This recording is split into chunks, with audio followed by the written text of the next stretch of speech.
Mr. Chairman, members, Chase Hauser, Research Analyst for the Education Committee. Mr. Chairman, members, Senate Bill 1001 prohibits a school district or charter school employee or independent contractor from, without written parental permission, knowingly addressing, identifying, or referring to a student who is younger than 18 years old by a pronoun that differs from the pronoun that aligns with the student's biological sex, or by a first name other than the first or middle name listed on the student's official school records, though the student may be addressed by a commonly associated nickname.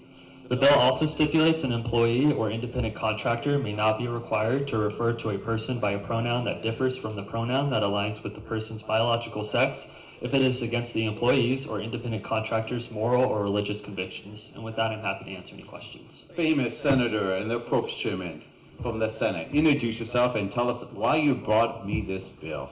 Thank you. State Senator John Kavanaugh brought this bill so you could get to lunch quickly. By the way, well, of course, staff is correct, and I just want to make it clear that this bill is very limited in what it does. I'm cognizant of the fact that we have a Democrat governor and that it needs to get past a veto. So I've narrowly crafted this for my purposes, which are student safety, parental rights. So let's talk about that. You have, among all people, but also people under 18, individuals who are questioning whether their biological gender aligns with the gender that they believe they are, or who are no longer questioning and actually believe that it's of a different gender. These people are called transgender or questioning, and in youth, especially adolescents, issues around gender are always problematic and causes a great deal of angst among them. And I suspect when you're dealing with transgender issues, it can cause even more angst. And that's why I brought this bill, because the psychological problems that can go along with this can be depression and sometimes suicidal thoughts, especially if they have a condition called gender dysphoria, which some have when the conflict is very extreme. These are students that need family support. These are students that may need outside psychological care that the family can provide for them. And that's mainly the purpose for this bill. If you conceal from the parents the fact that their children are having this turmoil or questioning, then the family can't help them, and the family can't get psychological aid if that's what the family believes. There's also an issue of parental rights. Schools should not purposely hide from parents that their child has a psychological condition that they should know about, they should be able to help with, and possibly get care for. It's not the school's job to conceal that from parents. And it's also important that the school not do this, because maybe the parents do in fact know. Maybe the parents have gotten psychological care for their child, and maybe that physician or psychologist has said, do not use a pronoun other than the one aligned with the biological gender at birth. That is bad, and it's harmful to the child. Well, in a case like that, if the school does this without the parental consent, they're actually going against the medical advice of the person treating the child. And that's like a real problem. So this is simply, and of course, parental rights. Again, parents have a right to know this. And then there's a section which allows people who, for religious or moral reasons, have a problem referring to people of a different biological gender by a different pronoun. They do not have to do this. So again, student safety, parental rights, and respecting the sincerely held religious or moral beliefs of people. And I stand for questions. Thank you, Senator. Question for the Senator. I'm going to ask the first one just for clarification purposes. If our parents approve of a child using a different pronoun, would the school and the child be able to do that? Yes.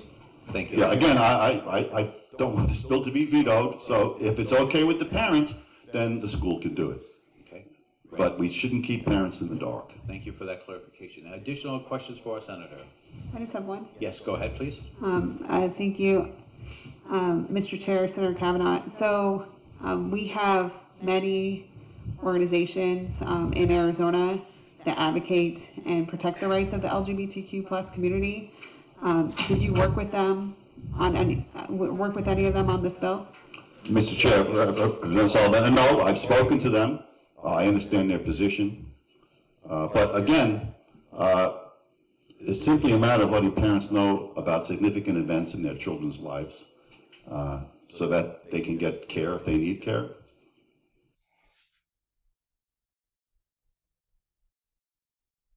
Senator, closing comments. Thank you. I find myself in the unenviable position of being the last speaker between you and lunch. That's okay. So I'm going to go in, I'm going to pretend that I'm addressing the New York State Assembly and go into New York hyperdrive, so fasten your seatbelts. It was suggested that us doing this bill will divert our attention from other larger issues. Nothing could be further from the truth. We have the ability to multitask. Just look at any cow or third week calendar and see the unbelievable diversity of bills that we hear, even in this agenda today. So we can do more than one thing. It is said that this bill will increase the chance of lawsuits against schools. I beg to differ. This bill does not contain, which some bills have, a right to sue to get compliance. I did not put that in this bill. I knew that would be a veto magnet. It is not there. And if people are concerned about schools being sued, Representative Solomon brought up the fact that 50% of the students in this situation have suicidal thoughts. So that means that if the school hides this from the parents, or worse yet, feeds into the transition, and that student were to commit suicide, and the parents found out that it was the school that hid this from them, that deprived their child of the psychological care they would have given her, the professional help, I think you'd have a massive lawsuit against that school, in my opinion. It was stated that the families will be hostile. I don't think the average family is going to be hostile. They certainly might not be thrilled at this, but I don't think they're going to be hostile. I think they're going to be loving parents who are going to try to get help with the child. No comments or actions from the audience? It was stated that 70%, a survey by, I think a group that might not be totally unbiased, said that 70% of the households are non-affirming. Just because the parents are non-affirming doesn't mean they're hostile. I mean, realistically, as a parent, if my child came in and said that to me, I would not affirm that. I would not be happy. I would not want to see my child in a situation where they're going to face a lot of difficulties in their life, where they may have a high risk of mental illness, 54% chance of suicide, discrimination later in life. I wouldn't want to see that. I think most parents want to see their kids get married, have children, and move to Mayberry. I mean, that's what parents want for kids. So I don't think you can assume that when a parent finds out about this, that they're going to suddenly attack the kid, harass the kid, throw the kid out of the house. I think most parents will support the child, try to get help if it's needed. I think that's reasonable and what parents do. This bill does not require a school employee who is approached by a child with this request to out the child. There's no requirement.